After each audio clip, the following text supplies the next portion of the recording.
So biodiversity, it's the space we live in,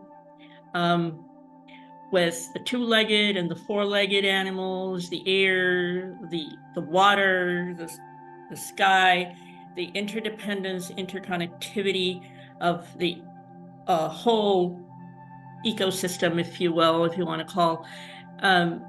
It's indispensable for each and every living being is indispensable. There's I want to say, in math you have 1 + 1 is 2. With Mother Earth, it's 1 + 1 is 1.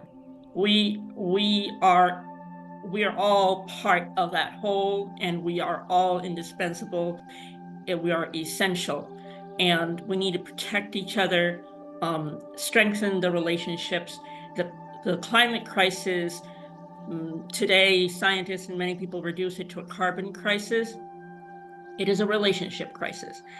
It is truly not understanding how we relate with each other, with all living beings, and not understanding that interdependence and that balance that needs to exist for, and that biodiversity in all the relationships. Without that, the ecosystem cannot survive. Without that balance and without diversity, our whole, we are, it's self-suicide, it's self-annihilation. We are destroying the habitat, our home. We're destroying the relationships, we're destroying the home that supports us. Mother Earth gives us birds and flowers and pollinators and rivers, and it's so full and so rich, and we till and we deforest and we mine and we incinerate and we pollute and all we do is destroy.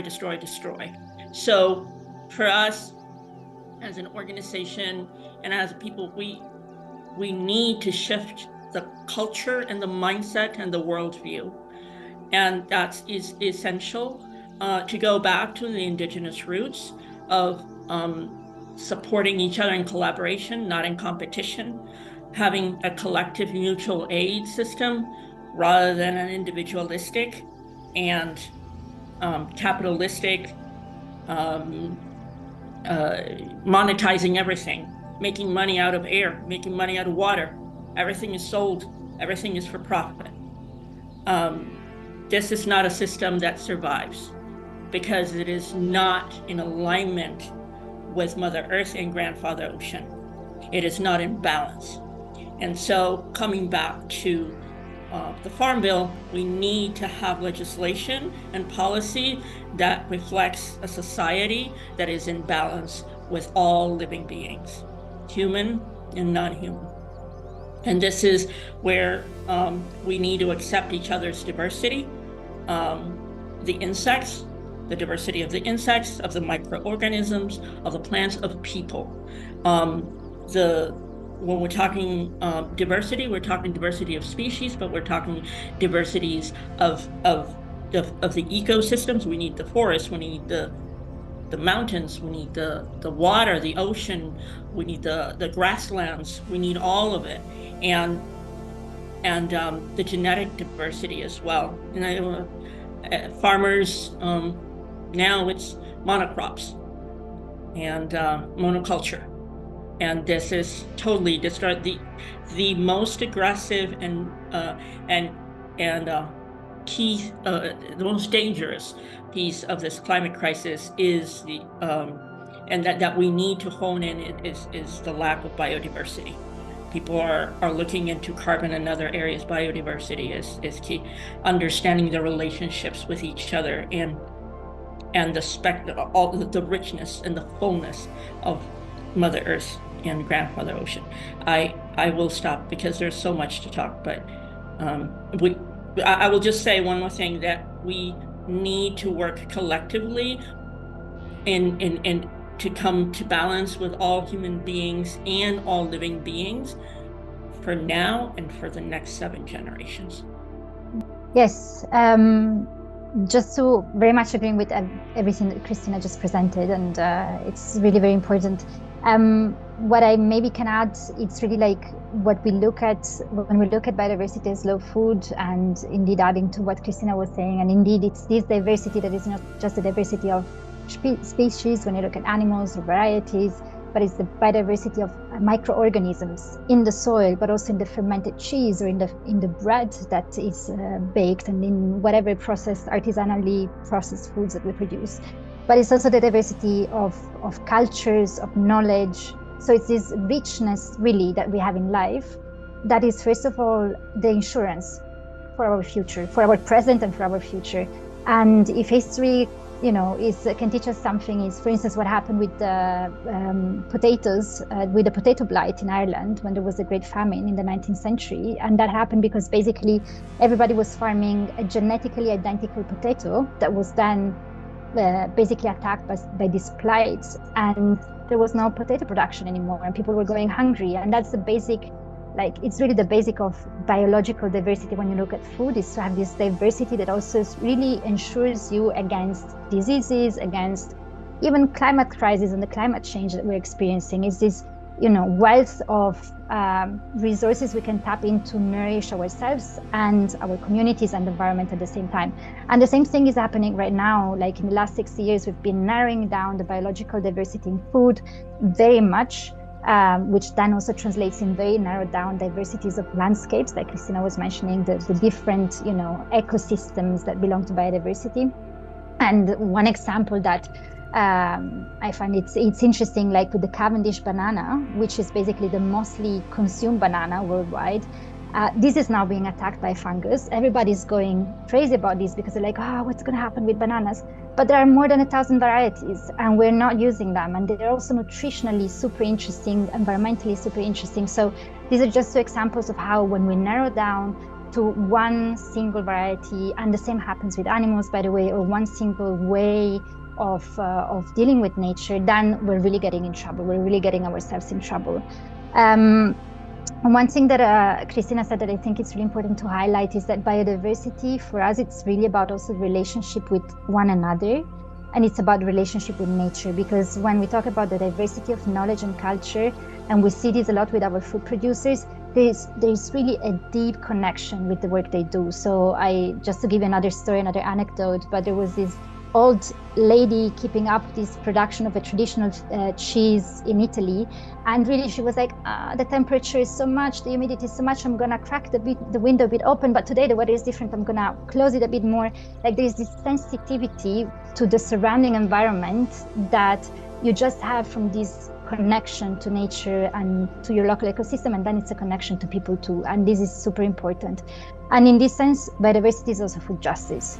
Because what we've been seeing in the last 60 years with this narrowing down of varieties and monocultures, as Cristina was mentioning, is that we've also seen the concentration of power and control of the food system in the hands of a few multinationals. If we look at seeds, that's exactly where you see basically 2-3 multinationals controlling about 80% of the seeds in the world. And these are the same multinationals that at the same time are selling you the fertilizers and the pesticides, so it's a whole package. And basically that's exactly the opposite of what we want to see. Biodiversity is about communities owning the food system, communities deciding what it is that they grow, how they grow it, and what they want to consume. So it's really about this democratization of dispersion of power. It's this democratization of the food system. In this sense, and the last 2 points, biodiversity is also local economy. So we talked about how biodiversity is about the diversity of ecosystems, but biodiversity is also crucial to develop local landscapes and local economies as well. And if you take the example of food, it's really about, providing something that is unique to your region. Nowhere else you can find that product. Nowhere else you can find that taste. And that totally flips over what we're seeing nowadays of the competition, of the race to the bottom for the highest quantity for the lowest price. Here, it's not that. It's the healthy, if you want, competition of quality against quality, which is then just enriching everyone in an equitable way. And finally, biodiversity is just amazing, honestly. Like, it's the richness also of the flavors and the tastes, and how boring is it to be always narrowing down our taste range to a few flavors when there's so much richness out there that then is what connects us through conviviality, through meetings, through relationships with the environment around us and to the people around us. Okay. Hey, everyone. Biodiversity, why is it so important to me? I'm a small scale specialty crop farmer down here in rural Mississippi. I'm relatively new, right? So I'm on my third year of farming. And biodiversity, like the first thing that comes to mind is bees, right? First thing that comes to mind is bees and greenhouses.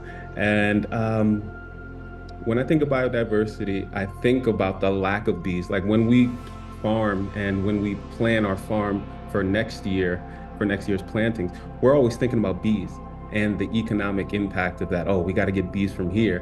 When we're assessing land to lease from other people, one of the questions that we ask about is there a close source of water that's potable? And then the second thing right behind that is, are there bees around here? Right. I grew up in the city in Northeast Massachusetts, in Cambridge, Massachusetts, and coming down here to the South, right? Before I came down here, I would always sign up for newsletters that talked about, oh, we got to save the bees, we got to save the bees. And I always thought in my heart it was the right thing to do. But coming down here and actually farming and understanding the value of bees and the kind of product that you can produce when you have an abundance of bees and other pollinators around is something that's at the top of our mind, right? Like it went from just a click on a screen to feel good about myself to really, planning financially for that. So when I think of biodiversity, the first thing that comes to mind is bees. Secondly, like Marta and Cristina had mentioned, economics, right? Making economics more local and allowing communities to actually make a dollar, generate the dollar, and keep it circulating within a community. That really matters. I'm down here in Lexington, Mississippi, Holmes County. It's one of the poorest counties in the country per capita income. And there are a lot of people in my position here in the sense of there's a lot of small scale disadvantaged farmers who focus on specialty crops. And one of the things we have trouble with is market access, right? So because there isn't that diversity of outlets to allow us to go and do what we need to do. And there's a lot of monoculture and agriculture here.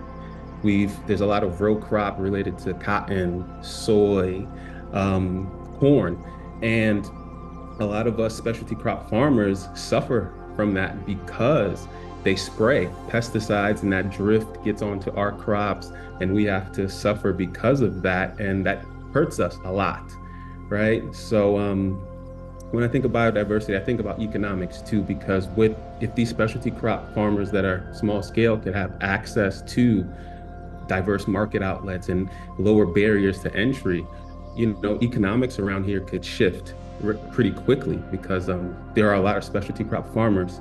So those are the two things I mostly think about when I think about biodiversity. I think about how it could impact the economics, and then I think about bees. I think about bees a lot, honestly.